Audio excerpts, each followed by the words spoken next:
One night, in Istanbul, Turkey, when rich people are busy partying, there is someone who works scavenging garbage on the outskirts of the city. The man's name is Mehmet. That night, while he was picking up trash, there is a house caught his attention. Every night he always looked at the house. Soon it rained and Mehmet left immediately. Arriving at a warehouse, Mehmet's younger brother, Gonzalez, came. Seeing his brother go scavenging alone, Gonzalez was angry. He says that picking up trash is not Mehmet's job, as he is the boss of this place. In addition, even though he is not his biological brother, Gonzalez, or who is familiarly called Gonzi, is very worried about his brother's health. Mehmet suffers from kidney failure due to overexertion. At that time his health is getting worsened and he had to be rushed to the hospital. When they arrived at the hospital, Mehmet's condition was severe. The staffs did not immediately help him. They asked to take a queue number and wait for their turn. However, the service of the hospital staff is different when suddenly a woman with a glamorous appearance arrived. She came with her son. The hospital staff immediately helped the child. At that moment, Mehmet felt familiar with the woman. Then, Mehmet was called. After he was checked, the doctor said that until now there is still no supply of kidney donors for him. During this time, Mehmet often came to the hospital and the answer was always the same. Mehmet was asked to patiently wait until a kidney donor was available. After kidney dialysis, their Uncle Tahsin came to pick them up. Uncle Tahsin are adoptive parents who have raised Mehmet and Gonzi.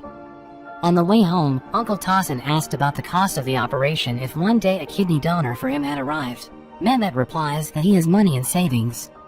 Currently, the amount is not sufficient, but he just needed to save a little more to cover the cost of the operation. Along the way home, the three of them joked with each other, laughed and sang together in the middle of the heavy rain.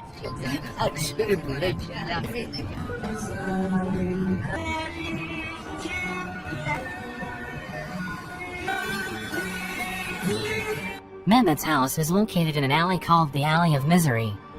It was the environment he grew up in. The environment is full of prostitutes, drug addicts and street kids who like to inhale glue. Before going to sleep, Mehmet always looks at his childhood memories with his mother. He wanted to cure his longing. The next morning, Mehmet is feeling better. After bathing and having breakfast, he went to the garbage warehouse. Along the way, he looks so cheerful. He greets everyone he meets. In fact, he gave money to children who wanted to buy glue. His appearance was completely different from the previous days. When he arrived at the warehouse, the other scavengers were already waiting for him. Mehmet is the boss of the collector. He provides jobs for street children who do not have parents and a place to live. While Mehmet and Gonzi were chatting, Mehmet suddenly remembered their dreams. It's written on Gonzi's birthday. They note several lists of their dreams, such as boarding a plane, staying in a luxury hotel, and so on. However, there is one dream that has yet to come true, which is to find their birth mother. Mehmet promises that one day he will surely find his mother. Unlike Mehmet, Gonzi prefers to enjoy his life without thinking about his past. Then, they started their work as scavengers.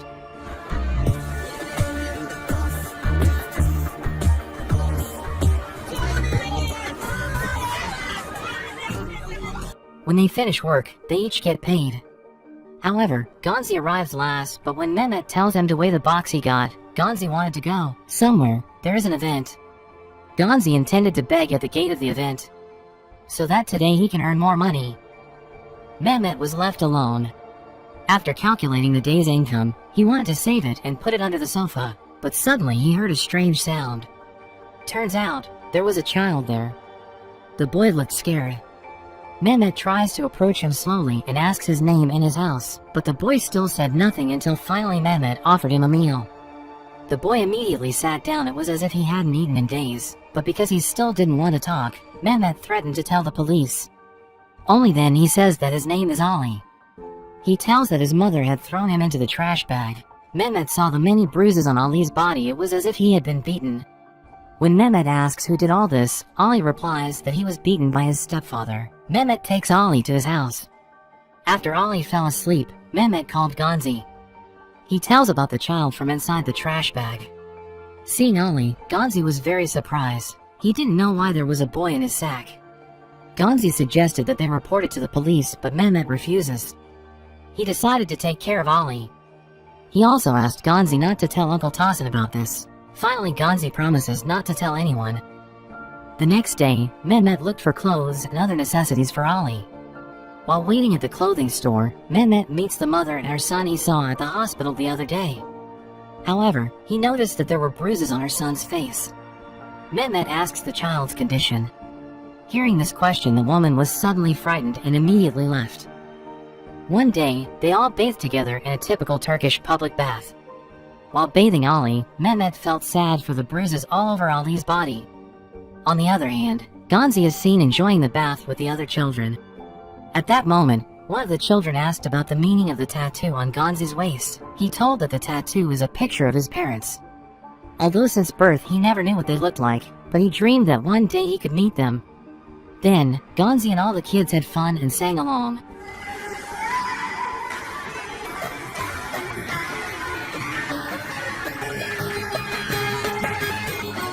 After bathing, Mehmet, Ali and Ganzi had lunch at a burger joint. Since Ali doesn't know his date of birth, Mehmet plans to throw a birthday party for Ali tonight. Then, he took Ali to the cake shop. There, Mehmet asks what kind of cake Ali likes, and Ali said that he likes chocolate cake. When he met the shopkeeper, Mehmet seemed familiar with him. Mehmet often buys cakes there to celebrate the birthday parties of other street children who have no parents and don't know when their birthday is. In the kitchen, Mehmet asked the shopkeeper for used cakes that had not expired. This is so that Mehmet can buy cakes at a lower price. But just as Mehmet was picking the cake, he suddenly heard Ali scream. Turns out someone wanted to kidnap Ali. Mehmet is angry at Ganzi for leaving Ali alone.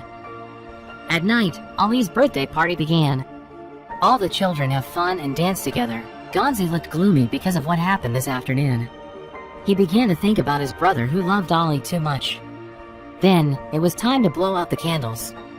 After the candle is lit, Mehmet tells Ali to pray first, but Ali failed to blow the candles and made everyone laugh. Mehmet invites Ali to blow it together. After that, Mehmet and Ali sat alone looking at the city. At that moment, Ali said his prayer before blowing out the candle. His prayer is that he is eager to have a lot of money and save it, then take his mother away from his evil stepfather. The next day, Mehmet takes Ali to the beach. He taught Ali to swim. At night, after putting Ali to bed, Mehmet went to the barn to make a cart, so Ali could join him in scavenging and collecting his own money. But suddenly Uncle Tosin came. They sat down and talked while drinking tea together. Uncle Tosin came to discuss about Ali. Mehmet is disappointed in Ganzi, who has told Uncle Tosin. Mehmet simply replies that he will take care of Ali until the boy is ready to meet his mother. Mehmet was sure that Ali's mother would be happy to see Ali again. For Mehmet, all parents must love their children. Hearing that, Uncle Tosin tried to tell Mehmet, if all parents love their children, then where are Mehmet's parents? Where are Ganzi's parents? And where are the other street children's parents?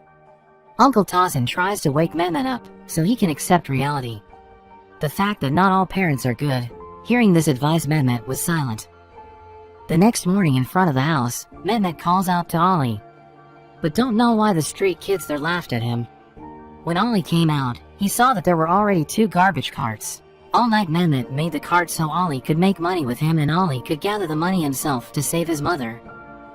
Before starting to work, Mehmet invites Ali to raise a cart.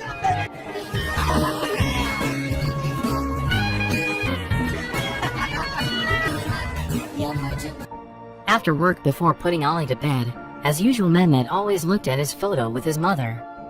He also found his favorite toy car when he was a child and he gave the toy to Ali. Of course Ali was happy to have a new toy. After Ali sleeps, Mehmet goes to the warehouse. He saw street children who were drunk from sucking glue.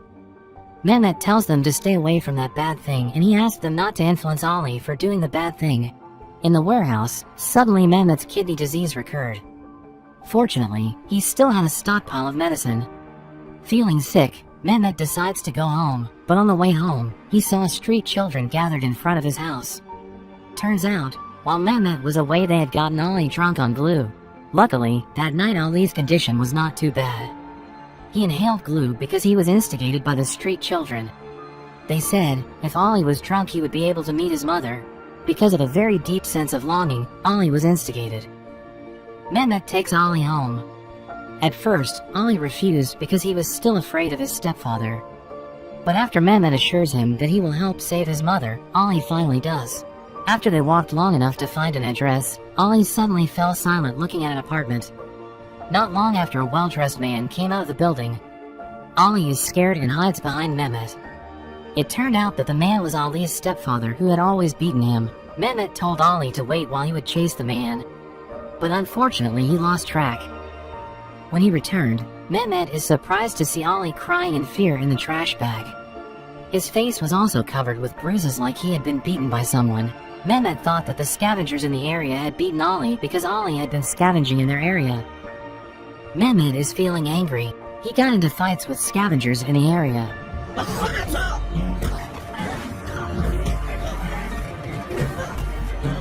As a result of the incident, Mehmet was rushed to the hospital. The nurse says that Mehmet almost died if the police were late to save him. As he lay down, all that Mehmet had in mind was Ali. He kept asking the nurse about Ali, but the nurse explained that there was no child named Ali.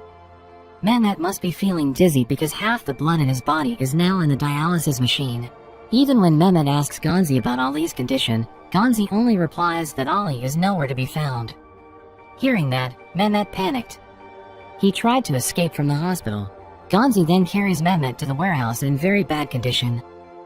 Arriving at the warehouse, Mehmet shifted the sofa, then took all his savings for his surgery costs. Uncle Tosin comes and he tries to stop Mehmet, but Mehmet persisted in wanting to use all his savings to help Ali. Even Mehmet threatened them with a knife to let them go. Finally, they let Mehmet go by driving Uncle Tosin's car. While enduring the pain, Mehmet walked slowly towards the apartment's door where Ali lived. At the door, there was a grandmother. The grandmother did not look surprised, as if she was used to seeing Mehmet come to their house. But the grandfather was annoyed. He immediately kicked Mehmet out and said that Ali didn't live there anymore. Mehmet forced his way in, pointing a knife. He looks for Ali in every room but doesn't find him anywhere. Until finally, Mehmet entered a room that looked different from the others. A room that opens up old memories and wounds of his childhood. Then, from behind, the grandfather and grandmother called out Mehmet's full name. That is, Mehmet Ali. They had just moved there, but they knew the place they were living in was once the home of Mehmet Ali's family. In this house, little Mehmet Ali was tortured by his stepfather. Unable to bear to see her son suffering, the mother takes Mehmet away. Then, she put him in a garbage sack. Since then, from childhood until now, he has always lived alone. Despite being a good older brother to all of his adopted siblings, Mehmet Ali's longing for his mother is still felt.